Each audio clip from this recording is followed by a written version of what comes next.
ഓം ശ്രീ സായിരാം. ഭഗവാന്റെ പാതാരവിന്ദങ്ങളിൽ സാഷ്ടാംഗം നമസ്കരിച്ചുകൊണ്ട് എല്ലാവർക്കും അന്തർശൗര്യജ്ഞത്തിന്റെ 285 ഭാഗത്തിലേക്ക് സ്വാഗതം. ഇന്ന് നമുക്ക് വേണ്ടി ഹോസ്റ്റ് ചെയ്യുന്നത് ശിവപ്രസാദ് കാസർഗോഡാണ്. നമുക്ക് വേണ്ടി വായിക്കുന്നത് നമ്മുടെ കുമാരി സായി മഹിമ, ബാലവികാസ് തേർഡ് ഗ്രൂപ്പ് സ്റ്റുഡൻ്റ് ആണ്, കൊട്ടോടിയിൽ നിന്നാണ്. അപ്പൊ മോള് തുടങ്ങിക്കോളൂ. സായിരാം.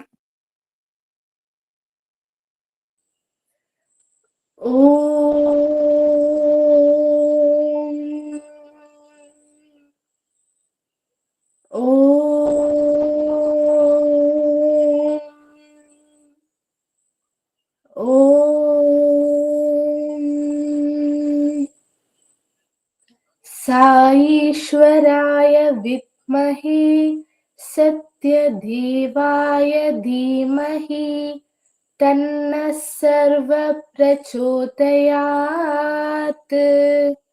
ॐ साईश्वराय विद्महे सत्यदेवाय धीमहि तन्नः सर्वः प्रचोदयात्।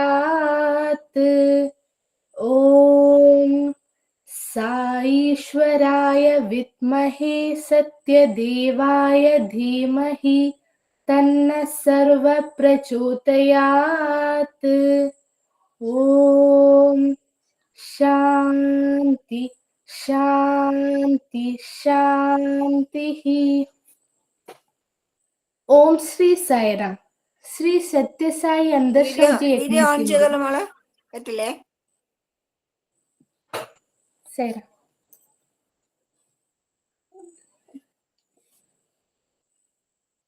ഓം ശ്രീ സായിറാം.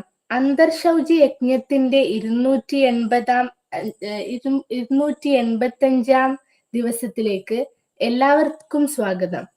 എവിടെ തിരയണം? പ്രേമസ്വരൂപരെ, ആഗ്രഹങ്ങളുടെ ഭാരം കുറയ്ക്കൂ. ഈശ്വരൻ കാലസ്വരൂപനാണ്. കാലം അനശ്വരമാണ്. അത് അനന്തം, അപരിമിതം. അന്വേശ്വരമായ കാലം വെച്ച് നോക്കുമ്പോൾ പുരുഷായുസ് വളരെ പരിമിതം. മനുഷ്യന്റെ പരിമിതമായ ജീവിതകാലം കാരണം സംവത്സരങ്ങൾ, മാസങ്ങൾ, ദിവസങ്ങൾ, മണിക്കൂറുകൾ എന്നിങ്ങനെയുള്ള കാലഗണനയാൽ മനുഷ്യൻ ബന്ധിതനായിരിക്കുന്നു. സമയം കൊടുങ്കാറ്റുപോലെ അതിവേഗത്തിൽ പോയിക്കൊണ്ടിരിക്കുകയാണ്. ഓരോ നിമിഷവും മനുഷ്യന്റെ ജീവിതം മഞ്ഞുകട്ട പോലെ ഉരുകി തീർന്നുകൊണ്ടിരിക്കുകയാണ്. മാസങ്ങളും സംവത്സരങ്ങളും വേഗം കടന്നുകൊണ്ടുപോയിരിക്കുന്നു. യുഗങ്ങൾ വരുന്നു, പോകുന്നു, കാലഘട്ടങ്ങൾ പ്രവഹിക്കുന്നു. പക്ഷെ മനുഷ്യ മനസ്സ് പണ്ടത്തെ പോലെ തന്നെ സ്ഥിതി ചെയ്യുന്നു. അപ്രകാരമുള്ള മനുഷ്യന്റെ ദുരിതാവസ്ഥയിൽ സന്തോഷകരമായ നവവത്സരം എന്ന ആശംസയ്ക്ക് എന്തർത്ഥമാണ്? ലോക നാടകശാലയിൽ നടക്കുന്ന നാടകത്തിലെ ഒരു രംഗം പോലെയാണ് അത് തോന്നുന്നത്. ആത്മസാക്ഷാത്കാരമാണ് മോക്ഷം. നിങ്ങൾ ആഗ്രഹിക്കുന്നത് മുക്തിയാണ്. സമ്പത്തിനോടുള്ള ആർത്തി കൊണ്ടും അഹങ്കാരം കൊണ്ടും സ്വയം അടിച്ചമർത്തുന്നത് മൂലം മനുഷ്യന് ആധ്യാത്മികമായ ഉയരാൻ സാധിക്കുന്നില്ല. മനുഷ്യന്റെ ഈ രണ്ടു ഭാരങ്ങളും ദിനം തോറും കൂടുതൽ കൂടുതൽ കനം വയ്ക്കുന്നു. അവന്റെ ആഗ്രഹങ്ങൾ ഒടുങ്ങുന്നില്ല. സ്വാർത്ഥതയും സ്വാർത്ഥ താല്പര്യവും ആകാശത്തോളം ഉയർന്നിരിക്കുന്നു.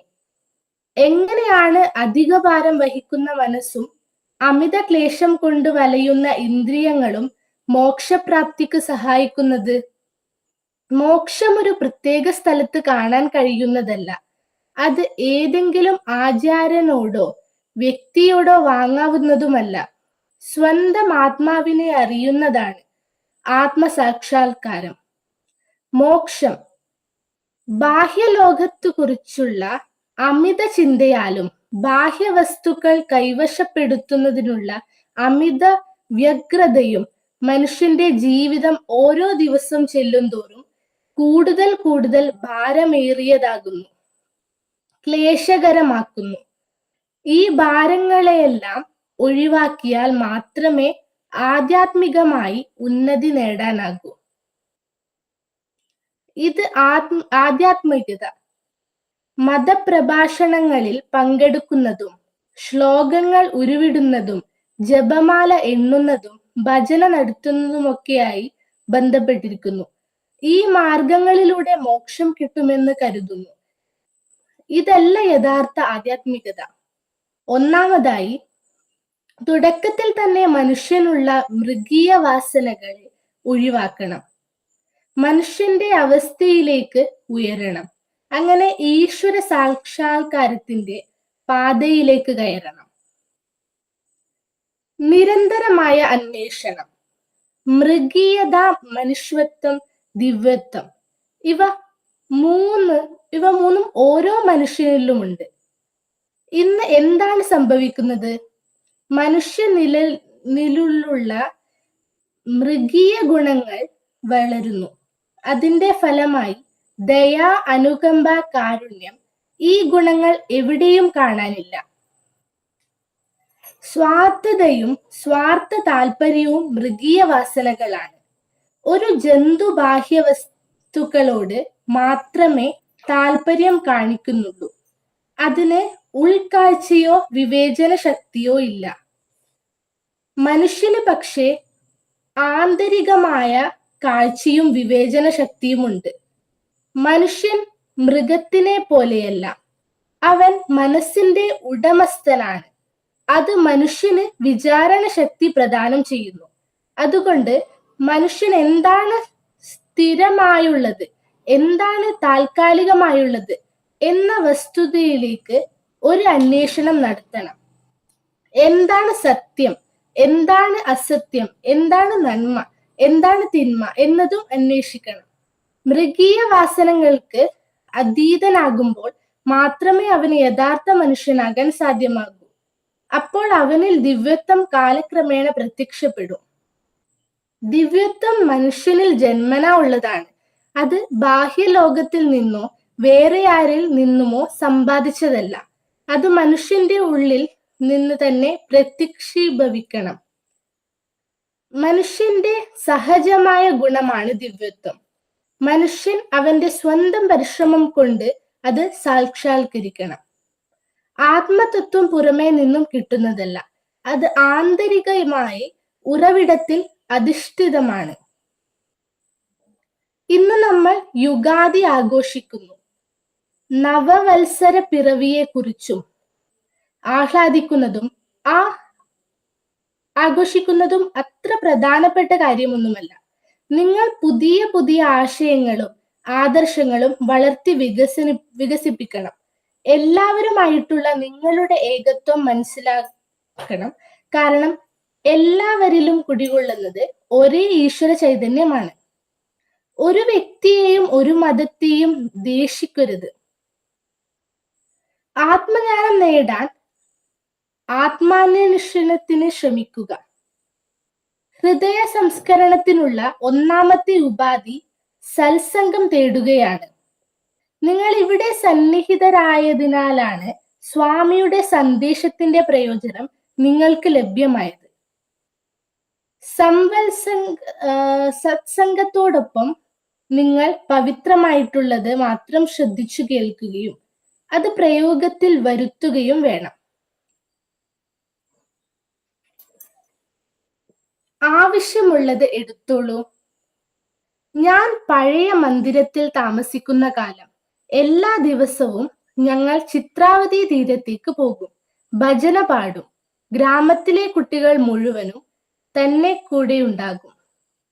അവിടെ ചെന്നാൽ ഒരു കുട്ടി പെൻസിൽ വേണമെന്ന് പറയും, വേറൊരാൾക്ക് പേന. അവർ കുട്ടികളല്ലേ, ഇത്തരം കാര്യങ്ങൾ ചോദിച്ചു കൊണ്ടേയിരിക്കും. അപ്പോൾ ഞാൻ അവരോട് പറയാറുണ്ട്, ഒരു മണൽക്കൂന ഉണ്ടാക്കൂ, എന്നിട്ട് അതിൽ തിരിഞ്ഞുകൊള്ളൂ. ഓരോരുത്തരും ആഗ്രഹിക്കുന്നത് അതിൽ നിന്നു കിട്ടും.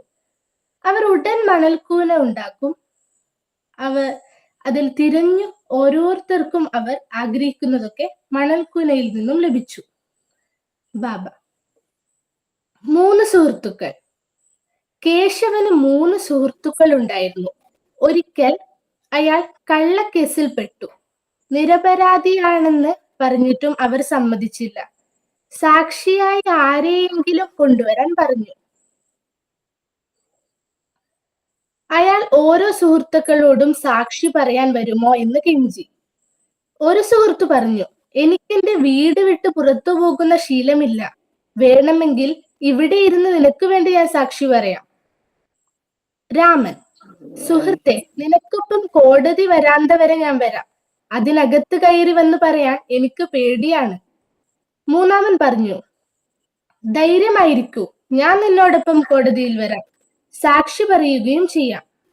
ഇതിൽ ആദ്യത്തെ സുഹൃത്ത് നാം സമ്പാദിച്ച സ്വത്തുക്കളും മറ്റു വകകളും അവ നമുക്ക് വേണ്ടി വീട്ടിലിരുന്നേ സാക്ഷി പറയൂ.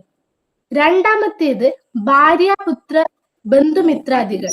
അവർ ശ്മശാനം വരെ കൂടെ വരും. പിന്നീട് കൂടെ വരാൻ അവർക്ക് കഴിയില്ല. മൂന്നാമത്തെ സുഹൃത്ത് നാം ചെയ്ത നന്മയും സേവനവും. അവ മരണശേഷവും നമുക്കൊപ്പം സാക്ഷി പറയാൻ എവിടെയും വരും. ജന്മജന്മാന്തരങ്ങളിലേക്ക് അവ കൂടെ ഉണ്ടാകും. നമ്മുടെ അടുത്ത ജന്മം നിശ്ചയിക്കുന്നത് പോലും ഇവരുടെ സാക്ഷിമൊഴിയിനനുസരിച്ചാണ്. ഈ സുഹൃത്തിനെ സ്വന്തമാക്കിയാൽ ആ വഴിയിലെ കൂട്ടുകാരെയും നമുക്ക് ലഭിക്കും. അവരെ സജ്ജനങ്ങൾ എന്ന് പറയുന്നു. യുദ്ധം ചെയ്ത് ശീലമില്ലാത്ത പടയെ ഒരു ദിവസം കൊണ്ട് യുദ്ധം ചെയ്യാൻ ഒരുക്കാനാവില്ല. വളരെ കാലത്തെ പരിശീലനം കൊണ്ട് കഴിവുറ്റ ഒരു പഴ ഉണ്ടാക്കാൻ സാധിക്കൂ. അതുപോലെ ചെറുപ്പത്തിലെ നാം അറിവാകുന്ന ആയുധം അണിയണം. സേവനമാകുന്ന യുദ്ധം ചെയ്യണം. പിന്നീട് ഇതൊന്നും അത്ര എളുപ്പമല്ല. സൈറാം.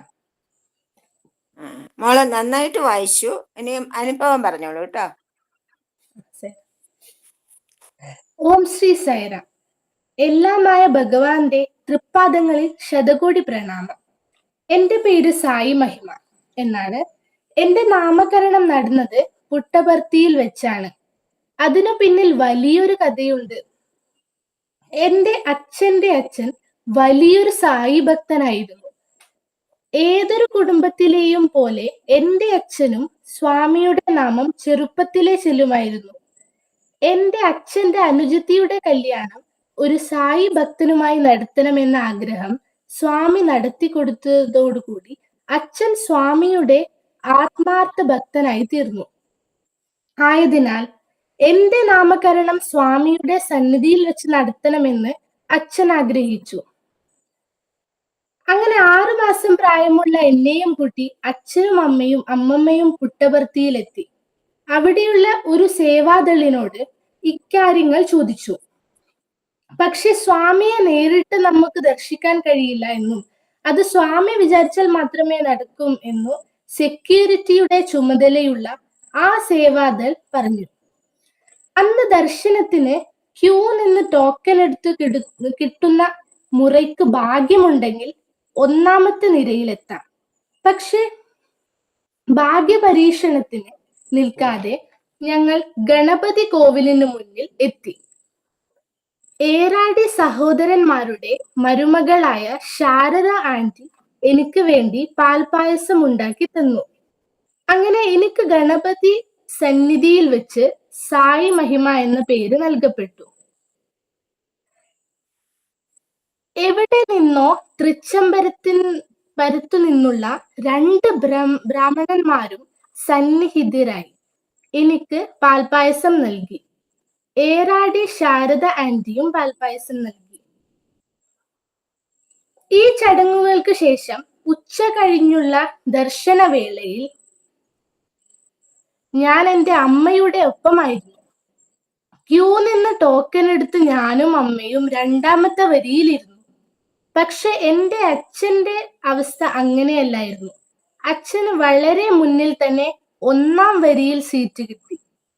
മാത്രമല്ല അച്ഛന്റെ സമീപത്ത് ഇരുന്ന വ്യക്തിയുടെ കയ്യിൽ എന്നെപ്പോലെ ഒരു കുട്ടിയും ഉണ്ടായിരുന്നു. ആ കുട്ടിയുടെ പിതാവിനോട് സ്വാമി എന്തോ സംസാരിച്ചു.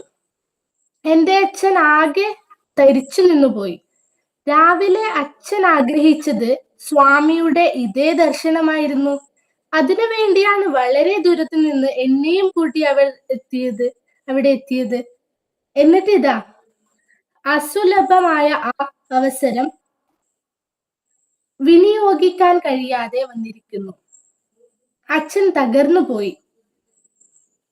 ഞാൻ അച്ഛന്റെ കൈകളിൽ ഉണ്ടായിരുന്നെങ്കിൽ സ്വാമി എന്നെ സ്പർശിച്ചേനെ, നാമകരണം ചെയ്തേനെ. സ്വാമി അച്ഛനെ നോക്കി പുഞ്ചിരിച്ച് കടന്നുപോയി. പ്രിയരെ, നാം ഇത് ഓർക്കണം. വിശ്വാസം, അതാണ് ആദ്യം വേണ്ടത്. വിശ്വാസം എന്നാൽ അചഞ്ചല വിശ്വാസം. അത് ഞങ്ങളെ സ്വാമി അന്ന് പഠിപ്പിച്ചു. ഭഗവാനെ, എന്നും അവിടുത്തെ സ്മരണയോടെ ത്രികരണ ശുദ്ധിയാൽ ജീവിക്കാൻ അങ്ങ് ഞങ്ങളെ അനുഗ്രഹിക്കണമേ. ജയ് സായിറാം. മോള് സായിയുടെ മഹിമ അങ്ങനെ പകർത്തിക്കൊണ്ട് എന്നെന്നും ജീവിച്ചിരിക്കാൻ ഭഗവാൻ അനുഗ്രഹിക്കട്ടെ മോളെ, കേട്ടോ. സായിരാം. ഇപ്പൊ സമയമുള്ളതുകൊണ്ട് ഡോക്ടർ ഉപാധ്യായയുടെ ഒരു അനുഭവം പറയാം. ഡോക്ടർ ഉപാധ്യായ എന്ന് പറഞ്ഞാല് ഐ സ്പെഷ്യലിസ്റ്റ് ആയിരുന്നു, കണ്ണിന്റെ ഡോക്ടറായിരുന്നു. അദ്ദേഹത്തിനോട് ഭഗവാൻ പറഞ്ഞു, ലോകമെമ്പാടും എല്ലാ സ്ഥലങ്ങളിലും പോയിട്ട് സായി മഹിമയും സ്വാമിയുടെ പേരില് ചികിത്സയും നടത്തണം എന്ന് പറഞ്ഞു. അങ്ങനെ അദ്ദേഹം ലോകത്തിന്റെ നാനാഭാഗങ്ങളിലും, ആഫ്രിക്കയിലൊക്കെ എല്ലാ സ്ഥലങ്ങളിലും, റിമോട്ടായിട്ടുള്ള വളരെ ഉള്ളിൽ ഉള്ള സ്ഥലങ്ങളിലൊക്കെ പോകും. അങ്ങനെ റഷ്യയിൽ പോയപ്പോ സൈബീരിയ എന്ന് പറഞ്ഞാൽ വളരെ മഞ്ഞുമൂടി കിടക്കുന്ന റഷ്യയിലെ ഏറ്റവും ദുർഘടമായ ഒരു സ്ഥലമാണ് സൈബീരിയയില്. അദ്ദേഹം യൂറൽ മൗണ്ടൻസ് പറഞ്ഞാല് പർവ്വതനിര ഉണ്ട്. അത് കാണാനായിട്ട് അവിടെ പോയിട്ട് അവിടെ താഴ്വാരത്തില് പിന്നെ ഐ ക്യാമ്പ് വെച്ച് ഐ ഓപ്പറേഷൻ ചെയ്യും. എല്ലാ ചികിത്സകളും അദ്ദേഹം നൽകും. അങ്ങനെ അവർ ആ പർവ്വതനിരകളുടെ അടുത്തൂടെ ഇങ്ങനെ പോയപ്പോഴത്തേക്കും പെട്ടെന്ന് അവിടെ എങ്ങനെയാണെന്ന് വെച്ചാൽ അതിർത്തി വേർതിരിക്കുന്നത് ഒരു വലിയ വര കൊണ്ട് മാത്രമാണ്, മതിലൊന്നുമില്ല. ഒരു തിളക്കമുള്ള വര, നമ്മൾ റോഡിലൊക്കെ കണ്ടിട്ടില്ലേ രാത്രി പോകുമ്പോൾ തിളങ്ങുന്ന വര, അതുപോലെ അന്ന് തന്നെ വലിയ ഒരു വര ഇട്ടിട്ടുണ്ട്. ആ വരയുടെ അപ്പുറത്ത് ഒരു സ്ഥലം, ഇപ്പുറത്തെ ഒരു സ്ഥലം, അങ്ങനെയാണ്, മനസ്സിലായില്ലേ? അതായത് അപ്പുറത്തെ യൂറോപ്പും ഇപ്പുറത്തെ ഏഷ്യയും. അപ്പൊ ഒരു ഭാഗത്ത് കാല് വെച്ചാൽ യൂറോപ്പിലും മറ്റേ ഭാഗത്ത് വരയുടെ ഇപ്പുറത്ത് കാല് വെച്ചാൽ ഏഷ്യയിലും നിൽക്കാം. വരയുടെ അപ്പുറത്ത് നിൽക്കുമ്പോൾ രണ്ട് ഭൂഖണ്ഡങ്ങളിൽ ടച്ച് ചെയ്യാം.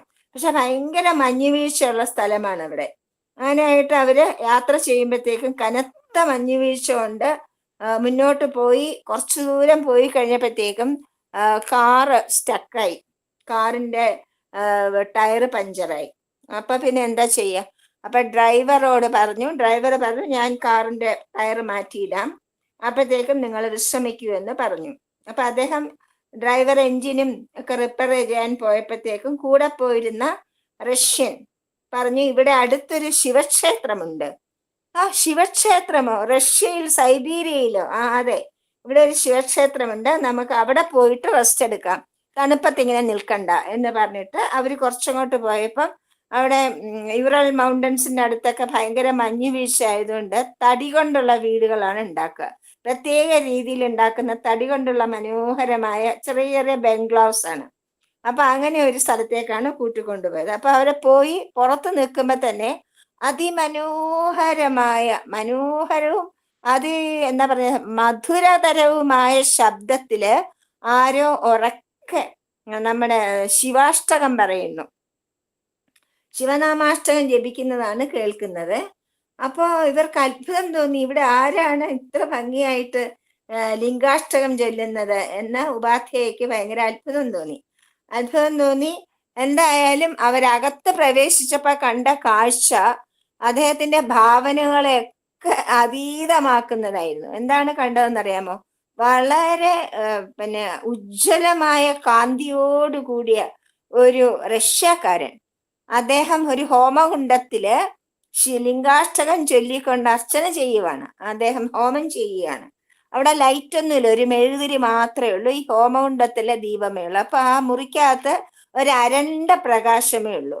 അപ്പൊ അദ്ദേഹത്തിന് നല്ല ജ്വലിക്കുന്ന വെള്ള നിറമാണല്ലോ, നല്ല നിറമുള്ളവരാണല്ലോ. അപ്പൊ അദ്ദേഹത്തിന് അങ്ങനെ കാണുമ്പോ ഉപാധ്യായ അദ്ദേഹത്തിന് വളരെ സന്തോഷം തോന്നി. അപ്പൊ അവരും മൗനമായിട്ട് ശാന്തമായിട്ടിരുന്ന് അദ്ദേഹത്തിന്റെ ആ ലിംഗാഷ്ടകം ഇങ്ങനെ മാറി മാറി പറഞ്ഞുകൊണ്ടിരിക്കുകയാണ്. അത് കേട്ടു. അത് വളരെ അക്ഷരസ്ഫുടതയോടെ സംസ്കൃത പദങ്ങളാണ്, വളരെ മനോഹരമായിട്ടൊരു ഇന്ത്യക്കാരൻ ചൊല്ലുന്നതിനേക്കാളും ഭംഗിയായിട്ടാണ് അദ്ദേഹം പറയുന്നത്. അത് കേട്ട് ഇങ്ങനെ ആശ്ചര്യത്തോടു കൂടിയും ശാന്തതയോടുകൂടിയും ഉപാധ്യയും അദ്ദേഹത്തിന്റെ കൂടെ പോയ അയാളും അവിടെ ഇരുന്നങ്ങനെ, അവിടെയാണെങ്കിൽ ചന്ദനത്തിരിയുടെയും കർപ്പൂരത്തിന്റെയും ഒക്കെ മണം കൊണ്ട് ആ മുറി മുഴുവൻ ഇങ്ങനെ ഒരു പ്രത്യേകമായ പരിവേഷം, ആധ്യാത്മിക പരിവേഷം, ഒരു അമ്പലം പോലെ അങ്ങനെ ഒരു പരിവേഷമാണ് അവിടെ ഉണ്ടായിരുന്നത്. അപ്പൊ അദ്ദേഹത്തിന്റെ പൂജ കഴിഞ്ഞ് അദ്ദേഹം എഴുന്നേറ്റിട്ട് അവർക്ക് എല്ലാവർക്കും തീർത്ഥം നൽകി അവരെ അനുഗ്രഹിച്ചു. എന്നിട്ട് ചോദിച്ചു, നിങ്ങൾ എവിടെ നിന്നാണ് വരുന്നത്? അപ്പൊ പറഞ്ഞു, ഞങ്ങളിങ്ങനെ ഇന്ത്യയിൽ നിന്ന് വരികയാണ് എന്ന് പറഞ്ഞു. അപ്പം ഡോക്ടർക്ക് ഭയങ്കര അത്ഭുതമായിട്ട് അദ്ദേഹം ചോദിച്ചു, അങ്ങ് ഇന്ത്യയിൽ പോയിട്ടുണ്ടോ എന്ന് ചോദിക്കുമ്പോൾ പറഞ്ഞു, ഞാൻ ഇന്ത്യയിൽ പോയിട്ടേ ഇല്ല, ഇതുവരെ പോയിട്ടില്ല എന്ന് പറഞ്ഞു. അദ്ദേഹത്തിന്റെ പേര് ചോദിച്ചാൽ പറഞ്ഞു, എൻ്റെ പേര് ബോറിസ് എന്നാണ്. ബോറിസ് എന്ന് പറഞ്ഞാൽ സംസ്കൃത പദത്തിന്റെ വികലമായ ഒരു രൂപമാണ്. ഭോ ഋഷി എന്നാണ് അതിന്റെ അർത്ഥം. ഭോ ഋഷി എന്നുള്ളതാണ് ബോറിസ് എന്ന് അവര് ആക്കി മാറ്റിയത്. അതായത് ഹേ സന്യാസി എന്നാണ് എൻ്റെ പേരിന്റെ അർത്ഥമെന്ന് അദ്ദേഹം കൂട്ടിച്ചേർത്തു. അപ്പൊ അത്ഭുതപ്പെട്ടിട്ട് അദ്ദേഹം ചോദിച്ചു, അങ്ങ് ഇന്ത്യയിൽ പോയിട്ടില്ലെങ്കിൽ പിന്നെ ഇത്ര മനോഹരമായിട്ട് സംസ്കൃത ശ്ലോകം, ശിവാഷ്ടകം പറയുവാനും പൂജ ചെയ്യുവാനും ഹോമം ചെയ്യാനും ഒക്കെ അങ്ങ് ആരാണ് പഠിപ്പിച്ചതെന്ന് ചോദിച്ചു. അതെന്റെ ഗുരുവാണ് എനിക്ക് പറഞ്ഞു തന്നതെന്ന് പറഞ്ഞു. അങ്ങയുടെ ഗുരു ആരാണ് എന്ന് ചോദിച്ചു. അപ്പൊ അദ്ദേഹം ചിരിച്ചുകൊണ്ട് പറഞ്ഞു, ഞാനിപ്പൊ കാണിച്ചു തരാം എന്ന് പറഞ്ഞ മുറിക്കകത്ത് വെളിച്ചമില്ലല്ലോ, അപ്പം മതിലില് മെഴുതിരി ഉണർത്തി കാണിച്ചു കൊടുത്തപ്പോൾ നമ്മുടെ ഭഗവാന്റെ പടം, മനോഹരമായ ഒരു പടമാണ് അവിടെ ഇരിക്കുന്നത്. ഇതാണ് എൻ്റെ ഗുരു, ഈ പടത്തിൽ നിന്ന് ഭഗവാൻ എന്നോട് എല്ലാം പറഞ്ഞു തരും എന്ന് പറഞ്ഞു. അങ്ങനെ പറഞ്ഞിട്ടാണ് ഞാൻ എല്ലാം പഠിച്ചത് എന്ന് പറഞ്ഞു. അപ്പൊ പിന്നെ അദ്ദേഹത്തിന് ഒരു ഋഷിവര്യനെ പോലെ തന്നെയാണ് അദ്ദേഹം ആ പടം കാണിച്ചു കൊടുത്ത് അവരെല്ലാവരും അവിടെ നമസ്കരിച്ചു. അപ്പോ ഉപാധ്യായയുടെ ഉള്ളിലൊരു എന്താ പറയാ, ഒരു വല്ലാത്തൊരു അനുഭൂതിയാണ് ഉണ്ടായത്. കാരണം എന്തെന്ന് വെച്ചാല്, നമ്മളുടെ ഷിർഡി സായിബാബയുടെ സച്ചരിതം വായിച്ച എല്ലാവർക്കും അറിയാം. പിന്നെ നമ്മുടെ ശ്യാമ എന്നുള്ള ഭക്തൻ, അദ്ദേഹം ഗയയിലേക്ക് യാത്ര പോകുമ്പോൾ ഭഗവാൻ പറയും, നീ പൊക്കോളൂ, നീ എത്തുന്നതിന് മുമ്പേ ഞാൻ അവിടെ എത്തിയിരിക്കും, ഞാൻ അവിടെ നിന്റെ മുമ്പിൽ ഉണ്ടാവും എന്ന് പറഞ്ഞു. എന്നിട്ട് ഗയയിലെത്തി ഗയാവാലയുടെ റൂമിനകത്ത് പ്രവേശിക്കുമ്പോൾ അവിടെ ഭഗവാന്റെ മനോഹരമായ ഒരു ചിത്രമാണ് കണ്ടത്. ആ ചിത്രം കണ്ടപ്പോൾ ശ്യാമ ഭഗവാന്റെ വാക്കുകൾ ഓർത്തിച്ചു കോരിത്തിരിച്ച് ആനന്ദക്കണ്ണീർ ചൊരിയും. അപ്പം ആ ഗയാവാല വിചാരിച്ചു പേടിച്ച് കരയുകയാണ്. അപ്പൊ നിങ്ങൾ എന്താണ് കരയുന്നത്? അപ്പൊ പറഞ്ഞു, ഈ പടം കണ്ടിട്ടാണ് ഞാൻ കരയുന്നത്. എന്താണ് അതിന് വ്യത്യാസം? അപ്പൊ പറഞ്ഞു, ഈ പടം എവിടുന്ന് കിട്ടി എന്ന് ചോദിച്ചു. ഞാൻ 12 വർഷം മുമ്പ് ഗയാവാലയുടെ ഷിർഡി പോയിരുന്നു. അവിടെ ചെന്നപ്പോ ശ്യാമയുടെ വീട്ടിലുണ്ടായിരുന്ന ഈ പടം ഭഗവാന്റെ സ്വാമിയുടെ അനുവാദത്തോടു കൂടി ഗയാവാലയ്ക്ക് കൊടുത്തതാണ് എന്ന് പറഞ്ഞു. അപ്പോ അവർക്ക് രണ്ടുപേർക്കും പരസ്പരം ആളറിഞ്ഞു മനസ്സിലായപ്പോൾ വളരെ സന്തോഷമായി. അതുപോലെ ഉപാധ്യായ എല്ലാ സ്ഥലത്തേക്കും പോകും, റഷ്യയിലേക്ക് പോകുമെന്ന് പറഞ്ഞ് ഭഗവാൻ ഇന്റർവ്യൂ മുറിക്കകത്ത് വിളിച്ചു. ഇന്റർവ്യൂ റൂമിനകത്ത് വിളിച്ചിട്ടാണ് ഉപാധ്യായോട് പറഞ്ഞത്, ഇങ്ങനെ റഷ്യയിൽ പോണം, സൈബീരിയയിൽ പോണം എന്നൊക്കെ പറഞ്ഞു. അപ്പോഴ് ഭഗവാൻ ഏത് രൂപത്തിലാണോ ഉണ്ടായിരുന്നത്, അതേ രൂപം അതേ ഭാവം അതുപോലെയാണ് ഈ പടം. ഈ പടത്തിൽ ആ ഭഗവാനെ അപ്പം ഒരു ഫോട്ടോ എടുത്താൽ എങ്ങനെ ഇരിക്കും, അതുപോലെയുള്ളൊരു പടമായിരുന്നു അവിടെ ഇരുന്നത്. അത് കണ്ടിട്ടാണ് ഉപാധ്യായക്ക് കോരിത്തരിച്ചത്. മാത്രമല്ല സ്വാമി അദ്ദേഹത്തിനോട് ഷിർഡി സായിബാബ പറഞ്ഞതുപോലെ തന്നെ പറഞ്ഞു, നീ പൊക്കോളൂ, ധൈര്യമായിട്ട് പൊക്കോളൂ, ഞാൻ അവിടെ ഉണ്ടാകും എന്ന് പറഞ്ഞു.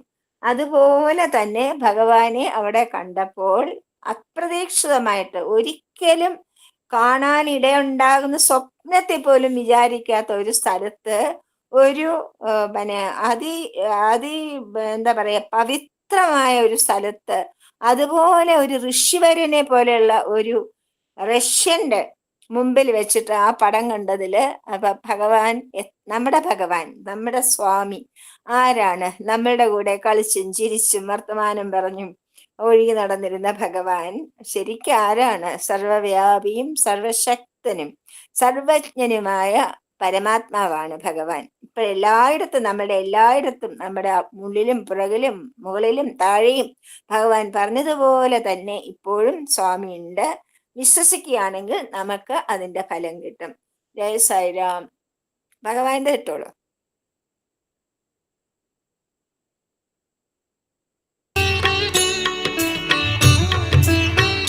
సత్యవతి అనేటువంటి ఒక సాధన. Satyavati is a particular type of sadhana. ఏమిటి ఈ సాధన? What is this sadhana then? పాలలో వెన్న ఏ విధంగా ప్రతి చుక్క ఎందుకును లీనమై ఉంటున్నదో ఆ విధముగా సర్వత్ర సర్వ ప్రజలందు సర్వ పదార్థముల ఎందుకును దైవత్వం అనేటువంటిది సూక్ష్మ రూపంతో ఉన్నది అనేటువంటి సత్యత్వాన్ని నిరూపణ చేసేటువంటిది. This path shows to prove just as butter is found in every drop of milk subtly, so also this Brahmatva and Ishwaratva, the divinity is found in every living being and in entire creation all around. కనుక భగవంతుడనగా సర్వాంతర్యామి సర్వభూతాంతరాత్మ సర్వజ్ఞుడు అనేటువంటి ఒక సత్యాన్ని నిరూపించేటువంటిది సత్యవతి సాధనా మార్గము. Satyavati sadhana, this path shows that divinity is found in every heart, divinity is all pervasive, divinity is the one which brings about unity among all people. కనుక భగవంతుడు ఏదో ఒక ప్రత్యేకమైనటువంటి స్థానం నందున్నాడని కానీ ఒక వ్యక్తి ఎందున్నాడని కానీ ఒక జీవుని ఎందున్నాడని కానీ భేదమును పాటించరాదు. సర్వత్రా ఉంటున్నాడు. We should not practice any differences between person and person because God is residing in every heart and he is all pervasive. కనుక సర్వజీవులు ఎందు ఉండినటువంటిది పరమాత్ముడైనటువంటి సత్యాన్ని గుర్తించి వర్తించడమే ఈ సత్యవతి సాధన యొక్క సరి అయినటువంటి అంతరార్థము. The inner significance and correct meaning of Satyavati path is to recognize the basic truth. God is resident of every heart and conduct oneself in tune with this conviction and this faith. Sai പാടിക്കോളൂ, ഭജന പാടിക്കോളൂ. ശരി.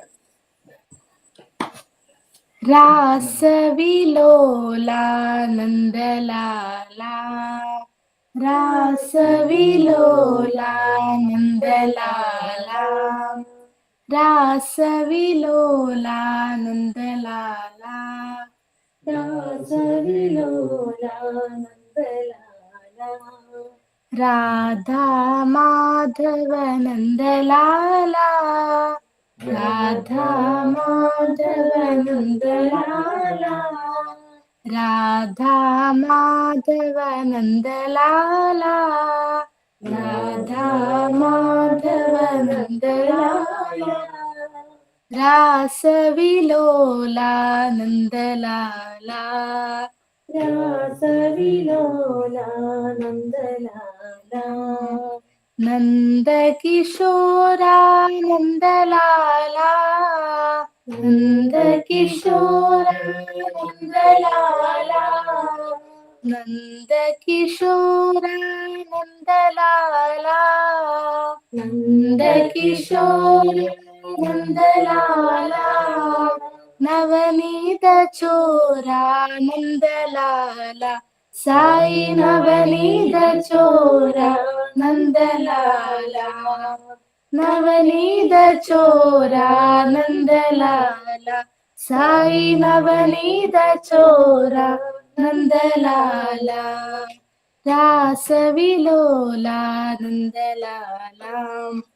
രാധാ മാധവ നന്ദലാലാ രാസവിലോലാനന്ദലാലാ നന്ദകിശോരാനന്ദലാലാ നവനീത ചോരാനന്ദലാലാ സായി നവനീത ചോരാനന്ദലാലാ രാസവിലോലാനന്ദലാലാ.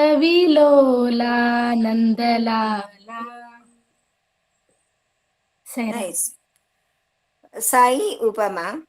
എല്ലാ ഹൃദയങ്ങളും ഈശ്വരന്റെ സ്വത്താണ്, എല്ലാം ഈശ്വരന്റെ സ്ഥാനമാണ്. പക്ഷേ ഒരു ജന്മി തൻ്റെ ഏക്കർ കണക്കിന് സ്ഥലമുള്ളതിൽ ഏറ്റവും വൃത്തിയുള്ള സ്ഥലത്ത് ഇരിക്കുന്നത് പോലെ എല്ലാ ഹൃദയങ്ങളും ഈശ്വരൻ്റേതാണെങ്കിലും ഏറ്റവും പരിശുദ്ധമായ ഒരു ഹൃദയത്തിൽ മാത്രമേ ഈശ്വരൻ വസിക്കുകയുള്ളൂ. അതുകൊണ്ട് ഹൃദയ പരിശുദ്ധി ഉണ്ടാകുവാനായിട്ട് നിരന്തരം ശ്രമിക്കുക. ജയ സായിരാം. ശാന്തിമന്ത്രം പറഞ്ഞോളൂ. സമസ്ത ലോക സമസ്തലോകാ സുഖിനോ ഭവന്തു. സമസ്തലോകാ സുഖിനോ ഭവന്തു. സമസ്തലോകാ സുഖിനോ ഭവന്തു. ഓം ശാന്തി ശാന്തി ശാന്തി. സൈറ.